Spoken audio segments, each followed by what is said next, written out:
Thank you, Maring. Tita, oh.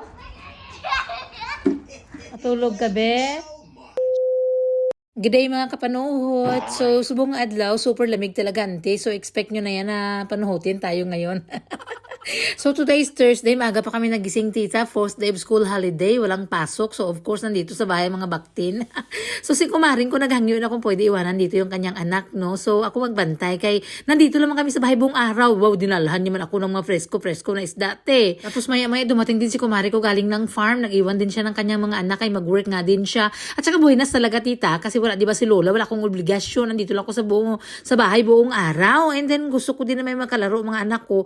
Kaya alam niyo lang, sabi niya, I'm so bored, mom. Oh my gosh. Ay, Diyos ko. So, wala pa sang alas 8 ng umaga, may bisita na kami sa bahay. Ang lukso-lukso ni Astrid, ang mga hagikika nila. Grabe, bongga. Ang energy ni Astrid, 200%. Ang energy level niya, wagas. O lukso doon, lukso dito. Ganyan. Ka-excited nga, may mga friends nga sa bahay. Naghanap pa nga siya ng isa. Wala pa daw si Eliza. Ay, sabi ko, may nagbantay man doon sa kanya.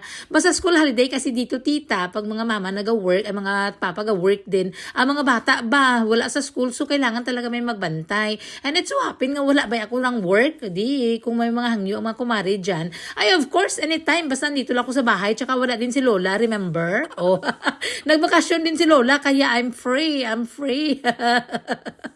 Nandito lang kami sa labas kaya medyo nag-dry na yung lawn, naka-play sila until nag-uwi na yung last na baby girl. O, di malungkot na si Astrid kaya wala na siyang kalaro mo, back to zero na naman. I'm so bored, mom. Oh my gosh. Ipadala ko na lang siguro ito kung sino man ang may kailangan na bata dyan. Hiramin nyo naman dito si Inday Astrid. Ay, kinaghanap siya ng kalaro. Ilang araw na kami dito sa loob ng bahay kasi natulugan man yan siya, Uy, naghabol-habol. Sabi ko, nalamigan ka. Sabi niya, I'm just fine. Maya-maya, nalobat na siya. Kaya grabe na mga lukso-lukso. Kinding-kinding niya.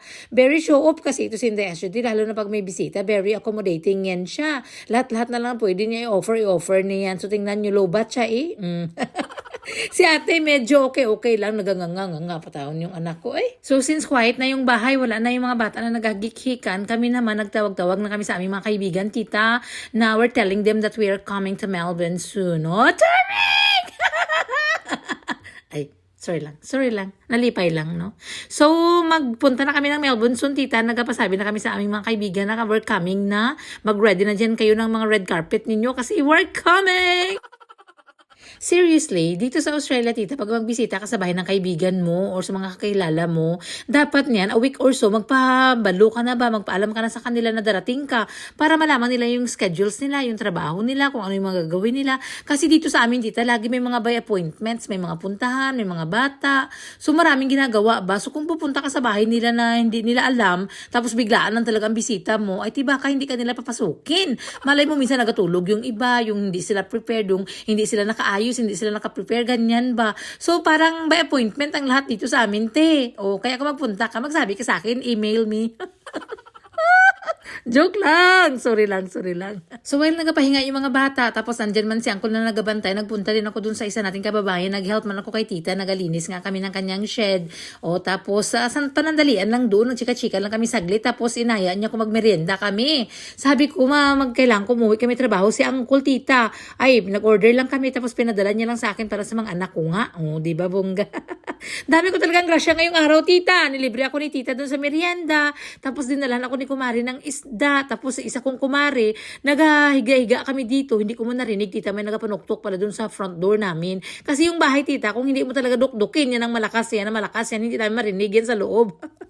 So, wala na din akong luto ngayon kaya wala man si Lola. O, save na ko for few days until Sunday na walang luto-luto. Tapos si Uncle may ulam na din sa ref. Tapos mga bata nakakain na din kami ng hotdog tsaka tinapay. Yun ang dinner namin, tita. So, video lang kami dito ngayon kaya wala man kaming magawa sa labas, no? Sobrang lamig, sabi ko sa inyo, titigas sa mga things nyo doon sa labas. So, dito lang kami nagapanood-panood ng TV tsaka nag-reply sa comment until naalala ko na nag-message pala si kumari ko na nag-iwan ko na siya ng mga fruit sa labas sa front door namin kasi kanina pa siya katuktok, wala doon may nagasagot, andyan lang pala kami sa loob. So, meron tayong fresh na laurel, tita, lemon, tsaka oranges, galing yan sa farm ni kumari ko, no? O, tapos yung isda, gani, ilagay ko muna sa ref. Kay bukas ko na yan lutuin. Paksibuan natin yan. Kaya medyo pahinga tayo ngayon. Junk foods tayo ngayong araw, Go!